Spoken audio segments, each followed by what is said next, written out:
ඒගේ මරණය අද ලෝකයේ හැමෝම සිහිකරනවා. සමහරව ක්‍රිස්තුස් වහන්සේ පැය 3ක් කුරුසේ එල්ලී සිටියයි කියලා ඔවුන් පැය 3 සිහිකරනවා.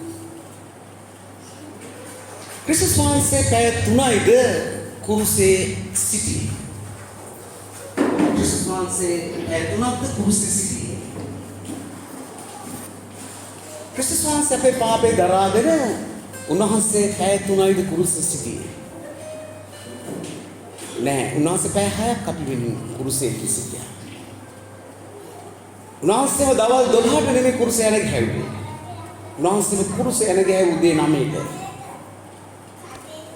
උදේ 9 ඉඳලා සවස් 3 වෙනකන් උන්වහන්සේ නොබෙකෙත් මගේ පාපේ බර දරාගෙන ඔබට මට ජීවනය දෙන්න, ඔබට මට සමාදානය දෙන්න, සදාකාලික ජීවනය උරුම කර දෙන්න උන්වහන්සේ පැය 6ක් කුරුසේ සිටියා. හරියට සවස් 3ට උන්වහන්සේගේ ආත්මය පියාණන් වහන්සේට බාර දුන්න බව ශුද්ධ සඳහන්.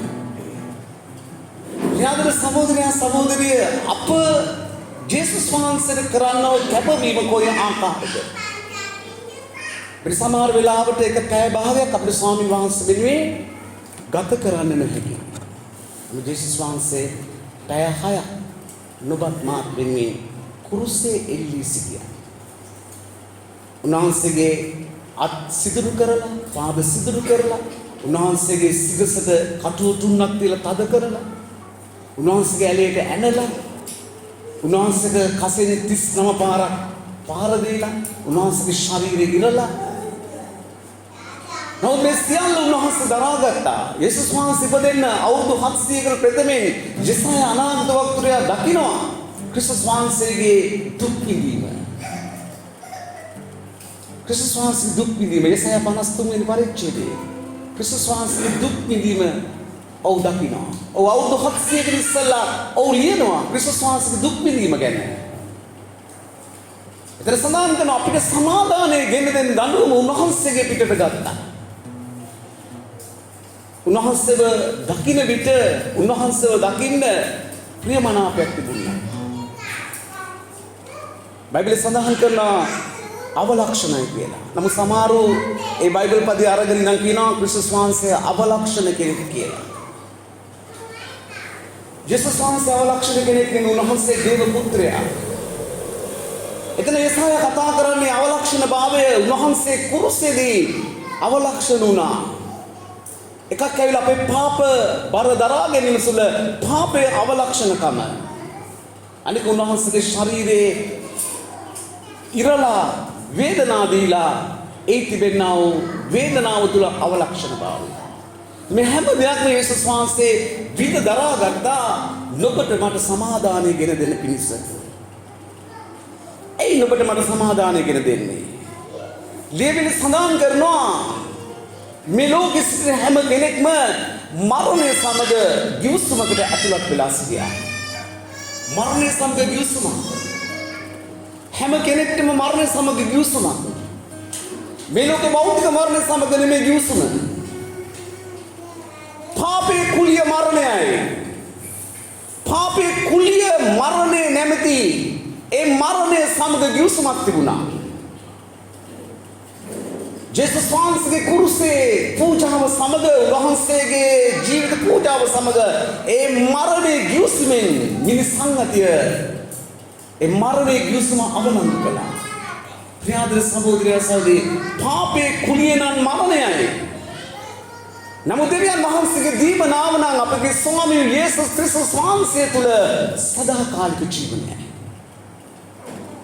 තරේ පාස්කෝ කියන්නේ මේක ඇවිල්ලා පසු කර යාම. මේක සඳහන් කරන නිඥාපතේ 12 වෙනි පරිච්ඡේදයේ පළවෙනි පාස්කෝ සිදු වුණේ, පසු කර යාම සිදු වුණේ ක්‍රිස්තු පූර්ව 1445 දී. ක්‍රිස්තු පූර්ව 1445 තමයි ඊශ්‍රායල් සෙනග මිස්ර දේශයෙන් නිදහස් වෙලා ඔවුන් යන්න පිටත් වෙච්ච අවුරුද්ද. එදා තමයි පළවෙනි පාස්කුව. ප්‍රියාදර සහෝදරයා සහෝදරිය එදා තමයි පළවෙනි පාස්කුව. මේක තමයි පසුකර යාම. මේක තමයි මරණයේ දූතව පළවා හැරීම. එදා ඔවුන් බැටළුවෙක්ව කුළුඳුරු බැටළුවෙක්ව අරගෙන පවිත්‍ර බැටළුවෙක්ව අරගෙන මරලා ඔවුන් පාස්කුව පැවැත්වුවා ඊශ්‍රායල් ජනතාව. යොහන් බෞතිස්ස යේසුස් වහන්සේ අදිනම් කියනවා ගෝලයන්ට යේසුස් වහන්සේ පෙන්නන කියනවා ලෝකේ පාපය දුරු කරන දෙවියන් වහන්සේගේ බැටළු පැටවාන. එතකොට එදා ඒ පාස්කුවේ ඒ මෙරුව බැටළු පැටළුවා තමයි යේසුස් ක්‍රිස්තුස් වහන්සේ. ප්‍රියාදර සහෝදරයා සහෝදරිය යේසුස් ක්‍රිස්තුස් වහන්සේ නුඹට මට මිදීම දෙන පිණිස නුඹට මට ගැලවීම දෙන පිණිස නුඹට මට සදාකාලික ජීවනය දෙන පිණිස උන්වහන්සේ කුරුසේ මත මැරුණා. එතකොට ඒ කුරුසේ ඒ අඩයාලම් කුරුසේ සංකේතය කර්ණ ගිවිසුම තුල ඡායාවක් මෙන් තිබුණා. ඒක ක්‍රිස්තුස් වහන්සේගේ මරණය සමගම ඒකේ එළිදරව් වුණා. ලියවිලි සඳහන් කරනවා කුරුසේ ඇවිල්ලා රහසක්. කුරුසේ රහසක්. මොකද මේ කුරුසේ රහස? සුදු පෞලතුමා කොරින්ත වරුන් ලියාදී නම් කියනවා මේක රහසක්. මේ දෙවියන් වහන්සේගේ රහස එළිදරව් වුණේ කුරුසේදී. මොකද දෙවියන් වහන්සේගේ රහස? දෙවියන් වහන්සේගේ රහස තමයි උප්පත්ති පොතේ 3 වෙනි පරිච්ඡේදයේ 5 වෙනි පදේ දෙවියන් වහන්සේ ආදම්ට ඒවට පොරොන්දු වුණා. ගැලුම්කාරයෙක් වෙනවා. මෙසියස් කෙනෙක් වෙනවා. නැවත දෙවියන් වහන්සේ සමග සම්බන්ධතාවය ඇති කරගන්න පිණිස ගැලුම්කාරයෙක් වෙනවා. නමුත් මේක ආදම් සහ ඒවට රහසක්. නුඹගේ දරුවෙකුට කිව්වොත් එම විභාගේ පාස් කළොත් මම අනර්ග තෑග්ගක් දෙනවා කියලා නුඹ තෑග්ග කුමක්ද කියලා කියන්නේ නැහැ. නමුත් දරුවාට තෑග්ග ලැබෙන තුරු ඇවිල්ලා ඒක දරුවාට රහසක්. මගේ අම්මා තාත්තා මට මොන වගේ තෑග්ගක් දෙයිද ඒක රහසක්. දෙවියන් වහන්සේ ආදම්ට ඒවට පොරොන්දු වුණා මෙසියස් වහන්සේ ඇවිල්ලා රහසක්. ඒ රහස එළිදරව් වුණේ සුදු පෞලතුමා නම් කියනවා ඒ රහස එළිදරව් වුණේ කුරුසේදී. මොකද්ද රහස? ඒ රහස තමයි යේසුස් ක්‍රිස්තුස් වහන්සේ දෙවියන් වහන්සේ සුවකී ඒකජාතක පුත්‍රයන් දෙන තරමට උන්වහන්සේ ලෝකෙට ප්‍රේම කළා. මේක තමයි රහස. ප්‍රියාදර සහෝදරයා සහෝදරි පරණ ගිවිසුම පුරාම අපි දකින ඒකේ ඡායාව. අපි බලමු නික්මයා පොතේ 15 වෙනි පරිච්ඡේදයේ 22 වෙනි පදයේ සිට මේ කුරුසේ ගැන සඳහන් කර තිබෙනා පරිච්ඡේදයක්. මේ ඊශ්‍රායල් ජනතාව ඔවුන් පොරොන්දු දේශය කරා ගමන් කරද්දී ක්‍රිස්තු පූර්ව 445 දී ඔවුන් මිස්ර දේශයෙන් පිටත්ව යද්දී මෙතන සඳහන් කරනවා තවද මෝසෙස් ඊශ්‍රායල් මිනිසුන් රතු මුහුදේ සිට ගෙන ගියේය. ඔවුන් ෂෝර්නන් වනාන්තරයට පිටත්ව ගියෝය.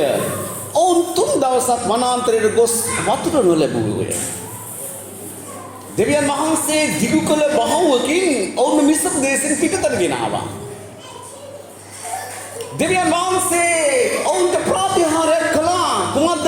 රතු මුහුද දෙබෑ කරමින් වියලි බිමක් මතු කරමින් ඔවුන්ට ගමන් කරන්න සැලැස්සුවා. ප්‍රියාදර සහෝදරයා සහෝදරිය ඔවුන්ට ගමන් කරන්න සැලැස්සුවා. ඔවුන් දෙවියන් වහන්සේගේ පුදුම ක්‍රියාවල් දැක්කා. දැන් මෙතන සඳහන් කරනවා තවද මෝසෙස් ඊශ්‍රායල් මිනිසුන් රතු මුහුදේ සිටගෙන ගියෝය. ඔවුන් ෂෝර්නම් වනාන්තරයට පිටත්ව ගියෝය. ඔවුන් 3 දවසක් වනාන්තරයට ගොස් වතුර නොලැබුවේ. දවස් 3ක් ඔවුන්ට වතුර නැහැ. මිනිස්සුන්ට කන්නේ නැතුව ඉන්න පුළුවන්. මිනිස්සුන්ට වතුර බොන්න නැතුව ඉන්න බෑ. දවස් 3ක් ඔවුන්ට වතුර නැහැ. ප්‍රියාදර සහෝදරයා සහෝදරිය මෙතන සඳහන් කරනවා වතුර නොලැබුවය. නමුත් මාරාට පැමිණි කල ඒ වතුර තික්ද නිසා බොන්න නොහැකි විය. එබැවින් ඒ ස්ථානට මාරා යන නම තබන ලද්දේ. දවස් 3ක් ඔවුන් ගමන් කළා ඔවුන්ට වතුර නැහැ. නමුත් ඔවුන්ට වතුර ලැබුණා. නමුත් ඒ වතුර බොන්න බෑ. අර සිංහල කියමනක් තියෙනවා මුහුද මොටද දිය දෝතක් බොන්න බෑ. මුහුද අපේ රට බටේම මුහුද තිබුණාට වැඩක් නැහැ. මුහුදෙන් වතුර බොන්න බෑ. මොකද මුහුදේ වතුර ලුණු. ඔවුන් දවස් 3ක් වතුර නැතුව ඉඳලා ඔවුන්ට 3 වෙනි දවසේ වතුර හම්බ වුණා. නමුත් ඒ වතුර බොන්න බෑ. ඒ වතුර තික්තයි. ඔවුන් ඒ ස්ථානයට මාරා කියන නම ඔවුන් තැබුවා. ඊට පස්සේ 24 වෙනි පදයෙන් කියනවා අපි කුමක් බොමුදයි කියමින් මෝසෙස්ට විරුද්ධව කොඳුරු. දැන් මෝසෙස් නායකත්වය නම් තියෙන්නේ. මෝසෙස්ට විරුද්ධව මිනිස්සු කොඳුරන්න පටන් ගත්තා. ඇයි? මොකද හැම මොහොතකම අපි දකිනවා ඊශ්‍රායල් ජනතාව ඔවුන් කෙඳුරුවා. ඇයි ඔවුන් කෙඳුරුවේ? ඔවුන්ට කාන්තාරේදී ඔවුන්ට සුදුළු වුණු නැහැ. ඔවුන්ට කොමුණු නැහැ. ඔවුන් මිස්ර දේශයේ භුක්ති විඳා මිස්ර දේශයේ කෑවා බිවෝ දේවල් ඔවුන්ට නැහැ. ඔවුන් හැම මොහොතකම මෝසෙස්ට විරුද්ධව සිටියා. ඔවුන් කෙඳුරුවා. ඔවුන් දැන් මෙතනදි කොඳුරනවා. අපි කුමක් බොමුද? අපි කුමක් බොමුදයි කියන මෝසෙස්ට විරුද්ධව කොඳුරෝය. ඔවුන් ස්වාමින් වහන්සේට හඳ ගැසීය. ස්වාමින් වහන්සේ ඔවුන්ට ගසක් පෙන්වූසේක. ඔව් ඒක ජලයට එළූ කල ජලය මිහිරි විය. එෙහිදී ඔවුන් උන්වහන්සේ ඔවුන්ට නියෝගයක්ද පනතක්ද දුන්සේක. ඔවුන් දෙවියන් වහන්සේට මොර ගැසුවම දෙවියන් වහන්සේ ඔවුන්ට ගසක් පෙන්වුවා. ඔවුන් ඒ ගහේ අත්තක් කඩලා වතුරට දැම්මා. වතුර මිහිරි වුණා. පියාදර සහෝදරයා සහෝදරී මේක තමයි කුරුසේ අඩයාලම. මේක තමයි දෙවියන් වහන්සේගේ රහස. අපේ ජීවිතේ අපි හමීරි අධ්‍යක්ෂින් තුලින් ගමන් කරද්දී අපි ජීවිතේ හමීරි ප්‍රශ්න තුලින් අපි ගමන් කරද්දී අපිට බලන්න තිබෙන එකම ස්ථානය තමයි කුරුස ගස. කුරුස ගස තුල තමයි අපේ ජීවනයේ තිබෙන්නේ. කුරුසේ ගස තුල තමයි අපේ උත්තරේ තිබෙන්නේ. අපිට පිළිතුර තිබෙන්නේ. දෙවියන් වහන්සේට මොර ගැසුවම දෙවියන් වහන්සේ ඔවුන්ට පෙන්වුවා ගසක්. ඔවුන් ගහේ අත්තක් කඩලා ඔවුන් වතුරට හෙළුවා. කොහොමද සිදු වුනේ? වතුර මිහිරි වුණා. ඔවුන්ට බොන්න පුළුවන්කම ලැබුණා. පියාදර සහෝදරයා සහෝදරී මේක තමයි පරණ ගිවිසුමේ කුරුසේ අඩයාලම. බයිබලයේ තුල ඕන තරම් කුරුසේ අඩයාලම් තිබෙනවා. එක විටක ඊශ්‍රායල් ජනතාව මේ කාන්තාරේ ගමනේ යද්දී ගිනි සර්පයෝ ඇවිල්ලා ඔවුන්ට දෂ්ට කරද්දී මිනිස්සු මහත් පිරිසක් මැරුණා. ඔවුන් දෙවියන් වහන්සේට මොර ගැසුවම දෙවියන් වහන්සේ ඔවුන්ට කිව්වා පිත්තල සර්පේ කඩලා ඒ සර්පයා පිටක තියලා උඩකින් තියන්න.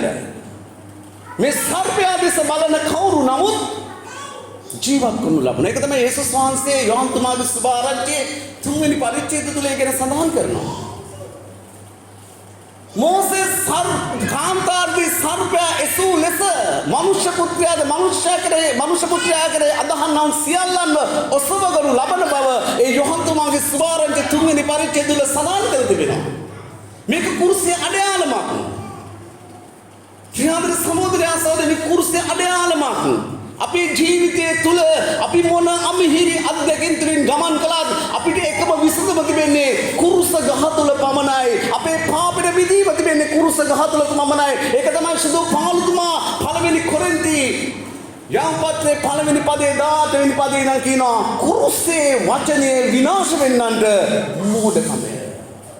නමුත් ගැලවෙන සෙනඟට ඒ දෙවියන් වහන්සේ ඉදිරියේ බලය තිබෙන්නේ කුරුසේ වචනේ විනාශ වෙන්නට මෝඩකම. කුරුසේ කරේ එල්ලගෙන හිටියට වැඩක් නැහැ. අද මොහොය කුරුසේ කරේ එල්ලගෙන ඉන්නවා. නමුත් කුරුසේ බර ඔවුන්ගේ කරට ගන්නෙ නැහැ. යේසුස් වහන්සේ කිව්වේ යමෙක් උන්වහන්සේව අනුගමනය කරනවා නම් තමා නසාගෙන තමාගේ කුරුසේ රැගෙන දවස් පතා උන්වහන්සේව අනුගමනය කරන්න. අපිට උන්වහන්සේගේ ඒ කුරුසේ අපේ කරට අරගෙන උන්වහන්සේව අනුගමනය කරන්න බැරි නම් අපි කුරුසේ පළවෙනි එක තේරුමක් නැහැ. අපි කුරුසේ සංකේතයක් වශයෙන් කරේ එල්ලගෙන ඉන්න එක තේරුමක් නැහැ. ප්‍රියාදර සහෝදරයා සහෝදරී තමා නසාගෙන තමාගේ කුරුසේ රැගෙන දවස් පතා උන්වහන්සේව අනුගමනය කරන්න ඕන. බයිබලයේ ඕන තරම් තියෙනවා කුරුසේ පිළිබඳව අඩයාලම් පරණ ගිවිසුමේ. එතකොට මේ දෙවියන් වහන්සේ ඔවුන්ට ගහක් පෙන්වුවා. ඔවුන් ගහේ අත්තක් කඩලා ඔවුන් වතුරට දැම්මා. වතුර මිහිරි වුණා. මෙතනදී ඉඳන් කියනවා මොනවද කියන්නේ? ඒදී උන්වහන්සේ ඔවුන් පරීක්ෂා කොට දෙවියන් වහන්සේ ඔවුන් පරීක්ෂා කොට දෙවියන් වහන්සේ පරීක්ෂා කරනවාද? දෙවියන් වහන්සේ සමහර වෙලාවට අපි සෝදිසි කිරීමට අතහරිනු ලබනවා. බයිබලයේ එසේකියා කියන රජතුමා ගැන සඳහන් කරනවා දෙවියන් වහන්සේ එසේකියාව සෝදිසි කිරීමට අත්හරිනු ලැබුවා. අපිව සමහර වෙලාවට උන්වහන්සේ සෝදිසි කිරීමට අත්හරිනු ලබනවා. ඒකයි අපි හැම මොහොතකම ආත්මයන් වහන්සේ කර්ණ කොටගෙන ගමන් කරන්න ඕනේ ප්‍රියාදර සහෝදරයා සහෝදරිය. මෙතෙන් නම් කියනවා උන්වහන්සේ ඔවුන්ව පරීක්ෂා කොට නොබගේ දෙවූ ස්වාමින් වහන්සේගේ හඬට නොබ ඕනෑකමින් හැවුම්කන් දී. දෙවියන් වහන්සේ පරීක්ෂා කරනවා කියලා අපි දෙවියන් වහන්සේගේ හඬට ඕනෑකමින් හැවුම්කන් දෙන්න. දෙවියන් වහන්සේගේ හඬට අප කම් පුරුදු වෙලා තියෙන්න ඕනේ. දෙවියන් වහන්සේගේ හඬට ඕනෑකමින් හැවුම්කන් දී උන්වහන්සේගේ හැස් සමුවේ හදිව තිබෙන දේ කොට උන්වහන්සේගේ ආඥාවලට කන් දෙමින් උන්වහන්සේගේ සියලු නියෝග ආරක්ෂා කරන්නේ නම් මෙන්න දෙවියන් වහන්සේ ඔවුන්ට දෙන නියෝගය. දෙවියන් වහන්සේ දැන් කියනවා ඔබලා මාගේ හඬට ඕනෑකමින් හැවුම්කන් දෙනවා නම් නුඹලා මාගේ ආඥාවල් ශික්ෂාවල් ආරක්ෂා කරනවා නම් මොනවද කියන්නේ? මිස්රවරුන් පිට මා පැමුණු රෝගවලින් එකක්වත් නොබ පිටට නොපමුණවන්නේ. මක්නිසාද මම මනායි ඔබ සුව කරන්නා වූ ස්වාමින් වහන්සේයි කීසේ. උන්වහන්සේ කුරුසේ අඩයාලම උන්ට පෙන්වුවා විතරක් නෙමෙයි දැන් දෙවියන් වහන්සේ ඔවුන් ඉදිරියේ උන්වහන්සේ ප්‍රකාශ වෙනවා මම සුවදායකයා මම යෝවා රාෆා මමයි ඔබ සුව කරන දෙවියන් වහන්සේ මමයි සුවදායකයානෝ මම නුඹලාගේ සුවදායකයානෝ වන්නේ නුඹලා මාගේ හඬට ඕනෑකමින් හැවුම්කන් දීලා මගේ ආඥා ශික්ෂා ආරක්ෂා කරනවා නම් මිස්රවරු පිට පැමිණි රෝගවලින් එකක්වත් ඊශ්‍රායල් ජනතාව දකින්නේ නැති මිස්රවරුන්ට වැළඳෙන්නව භයානක රෝග. ඒකනේ දෙවියන් වහන්සේ විදිහින් කියන්නේ. ඔවුන්ගේ ඇස් වලින් දකින්නේ නැති මිස්රවරුන්ට වැළඳෙන්නව භයානක රෝග. දෙවියන් වහන්සේ උන්ට පොරොන්දු වෙලා කියනවා මිස්රවරු පිට පැමිණෙන රෝග වලින් එකක්වත් නොබලා පිටට නොපමුණවන්නේ. මක්නිසාද මම වනායි ඔබ සුව කරන දෙවියන් වහන්සේය. ප්‍රියාදර සහෝදරයා සහෝදරිය 27 වෙනි පදේ තමයි ජයග්‍රහණය. මොකද ජයග්‍රහණය? ඔව් දිය උල්පත් 12ක් ඉදිගස් 70ක් ඇත්තව ඒ ලින්ක අවුත් ඒ දිය අසල කූඩාරම් ගසාගත්තෝය. අපි කුරුසේ දෙස බලාගෙන අපි ගමන් කරනවා නම් අපි දෙවියන් වහන්සේගේ ආඥා ශික්ෂාව ආරක්ෂා කරනවා නම් කුරුසේ ජයග්‍රහණය අපේ ජීවිතයට අයිති කර ගන්නවා නම් මෙතන සඳහන් කරනවා ඊශ්‍රායල් ජනතාව ඔව් දිය උල්පත් 12ක් ඉදිගස් 70ක් ඇති. උන්ට වතුර තිබුණේ නැහැ වතුර තිබුණේ තිත්තයි. දැන් උන්ට තියෙන ලොකුම ආශිර්වාදය තමයි උල්පත් 12. උල්පත් 12ක් සහ ඉදිගස් 70ක්. ඇති ඒ ලින්ට අවුත් ඒ දිය අසල කූඩාරම් ගසාගත්තෝය. මෙන්න මේක තමයි දෙවියන් වහන්සේ අපට දෙන්නව සඵලත්වය. අපි කුරුසේ දෙස බලනවා නම් අපි ක්‍රිස්තුස් වහන්සේගේ පූජාව අවුරුද්දකට සැරයක් නොවේ. කිතුණුවගේ ජීවිතේ මාසිකුරාදාව එන්නේ චතාරිකේ එන්නේ අවුරුද්දකට සැරයක් නෙමෙයි. ඒක අවුරුද්දකට වතාවක් එන දෙයක් නොවේ. අපේ ජීවිතේ හැම තත්පරයක්ම ඇවිල්ලා චතාරිකයක්. අපේ ජීවිතේ හැම තත්පරයක්ම ඇවිල්ලා මාසිකුරාදාවක්. අපි හැම මොහොතකම ක්‍රිස්තුස් වහන්සේගේ පූජාවේ ජය අයිති කරමින් ඒ පූජාව මෙනෙහි කරමින් උන්වහන්සේගේ කුරුසේ රැගෙන උන්වහන්සේව අනුගමනය කරන්න ඕනේ. අපි ක්‍රිස්තුස් වහන්සේ සමග කුරුසපත් වෙන්න ඕනේ. ඒක තමයි සුදු පහල්තුන් කියන්නේ මම ක්‍රිස්තුස් වහන්සේ සමග කුරුසපත් වෙලා ඉන්නවා. මා නොවේ ජීවත් වෙන්නේ ක්‍රිස්තුස් වහන්සේ වෙනුවෙන් මම ජීවත් වෙනවා. ප්‍රියාදර සහෝදරයා සහෝදරිය මාගේ ජීවත් වීම නම් ක්‍රිස්තුස් වහන්සේ දේශාය මරණයේ ලාභයක් කියලා උට කියන්න පුළුවන්කම ලැබුණා. අපි හැමෝටම ඒක කියන්න පුළුවන්කම ලැබෙනවා. අපි ජීවත් වීම නම් ක්‍රිස්තුස් වහන්සේ උදෙසාය මරණයේ ලාභයක්. කුරුසියේ ජයග්‍රහණය අපේ ජීවිතයට අයිති කරගන්න ඕනේ. ඒ චතාරිකය ඇවිල්ලා හැම තප්පරයක්ම අපේ ජීවිතේ චතාරිකයක් හැම මොහොතකම අපි ක්‍රිස්තුස් වහන්සේගේ කුරුසේ පූජාව මෙනෙහි කරමින් ක්‍රිස්තුස් වහන්සේ සමග ගමන් කරන්න ඕනේ. පූජාවේ ජය තමයි අද නුඹට මට තිබෙන්නේ. ජයග්‍රහණය තුල තමයි උන්වහන්සේ නම් කිව්වේ නුඹගේ සියලු රෝග සුව වෙනවා. මිසරවරු පිට පැමිණි රෝගවල එකක්වත් පමුණවන්නේ නැහැ. ප්‍රියාදර සහෝදරයා සහෝදරිය, ඒ නිසා අපි අද ලෝවැසි හැමෝම ක්‍රිස්තුස් වහන්සේගේ මේ කුරුසේ පූජාව සීකරනවා. සමහරු කළු ඇඳගෙන මලගේකට යනවා වගේ අඳමින් වැළපෙමින් උන්වහන්සේ කුරුසේ අරගහලා එනවා. උන්වහන්සේ කුරුසේ අරගහලා එනවා. ඒ පැය තුනයි වුන් සීකරන්නේ. එන ගහලා එනවා. අනේ ඇවිල්ලා කොහොමද කරන්නේ? අදත් බොහොම දුකෙන් ඉන්නවා. තික්ත පලාජාති කනවා. මස් මාළු කන්නේ නැහැ. සමහරු සෙන්සුරාදා රාත්‍රියත් ඒ ආකාරයෙන්ම ගත කරනවා. ක්‍රිස්තුස් වහන්සේ මරණය පරාජය කරමින් නැවත උත්ථානය වුණා වූ දවස සීකරන දවසේ කොහොමද කරන්නේ? යක්ෂයට ගෞරවය දෙනවා. කාලා බීලා නටලා ප්‍රීති වෙලා ක්‍රිස්තුස් වහන්සේව කුරුසේ ඇන ගහනවා. සැබවින්ම ක්‍රිස්තුස් වහන්සේ කුරුසේ ඇන ගහනවා. ප්‍රියාදර සහෝදරයා සහෝදරිය, අද අය කරන්නේ ඒ විදියටයි. නමුත් අපි එසේ ක්‍රිස්තුස් වහන්සේ ඉගෙන ගත්තේ නැහැ. අපි එසේ ක්‍රිස්තුස් වහන්සේ කුරුසේ පූජාව සීකරන්නේ නැහැ. අපි හැම මොහොතකම ක්‍රිස්තුස් වහන්සේ කුරුසේ පූජාව අපි සීකරමින් ක්‍රිස්තුස් වහන්සේ සමග අපි ගමන් කරනවා. ප්‍රියාදර සහෝදරයා සහෝදරිය, ඒ නිසා අපේ ජීවිතේ අපි මොන අමිහිරි තික්ත අත්දැකීම් තුලින් ගමන් කළත් අපිට තිබෙන එකම විසඳුම ඇවිල්ලා කුරුස ගස දෙස බැලීම පමණයි. කුරුස ගස දෙස බැලීමෙන් පමණයි අපට මිදීම තිබෙන්නේ. ක්‍රිස්තුස් දෙවියන් වහන්සේ ආදම්ට ඒවට දුන්නා වූ රහස මම ගැලුම්කාරයෙක් එවනවා. ඒක රහසක්. සුදෝ පෞලතුමා කොරින්තවරු ලියලා කියනවා ඒ දෙවියන් වහන්සේගේ රහස කුරුසේදී එළිදර වුණා. මොකද්ද රහස? මෙසියස් වහන්සේගේ රහස. මොකද්ද රහස? නුඹලාගේ පාපය උදෙසා නැවත දේව සම්බන්ධතාවයට ගෙන එන පිණිස. දේව සම්බන්ධතාවයට ගෙන එන පිණිස ක්‍රිස්තුස් වහන්සේ කුරුසේ පූජා වීමයි. ප්‍රියාදර සහෝදරයා සහෝදරිය, මේකයි රහස. ඒ රහස අද නොබත් මාත් අද අයිති කරගෙන තිබුණා. ඒ රහස තුල අපි ජීවත් වෙමු. දෙවියන් වහන්සේ ස්වකීය ඒකජාතක පුත්‍රයාණන් දෙන තරමට උන්වහන්සේ ලෝකයට ප්‍රේම කළා. නුඹට මට ප්‍රේම කළා. එසේ කළේ උන්වහන්සේ කෙරේ අදාහ ගන්න සෑම දෙන නොමැරි සදාකාලික ජීවනය ලබා ගන්න පිණිසයි. මේ පවතින නුවරක් අපට නැත. අපගේ නාගකත්වය ඇවිල්ලා ස්වර්ග රාජ්‍යය. ප්‍රියාදර සහෝදරයා සහෝදරිය, අපි සැබවින්ම අපි ක්‍රිස්තුස් වහන්සේගේ පූජාවට අයිතිවාසිකම් කෙමින් ජයග්‍රහණය තුළ ජීවත් වෙන සෙනග.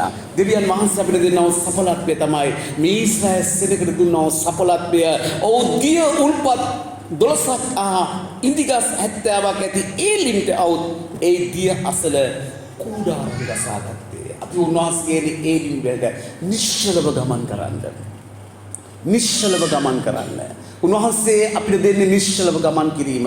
උන්වහන්සේ අපිට දෙන්නේ ජීවිතේ විඳවන්න නෙමෙයි, ජීවිතේ භුක්ති විඳින්න. මේක තමයි ජීවිතේ භුක්ති විඳීම. දෙවියන් වහන්සේ ඊශ්‍රායල් ජනතාවට ඔවුන්ට දිය අසල කුඩාරම් ගසා ගන්න ඉඩ ඇරියා ජීවිතේ භුක්ති විඳින පිණිස. උන්වහන්සේ ඔබමාව කැඳවලා තිබෙන්නේ ජීවිතේ භුක්ති විඳින්නයි. දෙවියන් වහන්සේ සියල්ලන්ට ආශිර්වාද කරන සේක්වා. අපි නිකිමු. හාලෙලූයා. ස්තුති වේවා දෙවියන් වහන්සේ. ප්‍රශංසා වේවා දෙවියන් වහන්සේ. ගෞරවය වේවා දෙවියන් වහන්සේ. මහිමය වේවා දෙවියන් වහන්සේ. ස්තුති වේවා දෙවි ස්වාමීනි. ප්‍රශංසා වේවා ජීවමාන දෙවියන් වහන්සේ. තව එක ගීතිකාවක් ගායනා කරලා අපි දෙන්නේ අවසන් කරමු. කුරුසේ මත එල්ලීලා ආසත්වලවත් අතරේ පූජාවක් ලෙස මැරුණේ මගේ පව් නිසානේ.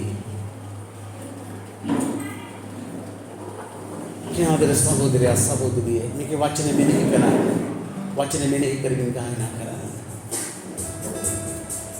කුරුස්සේ මත උන්වහන්සේ ඉල්ලුනේ ඇයි? මුළු මිනිස්සුන් අතර මිහිඳු දෙන්නා.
කරනවා.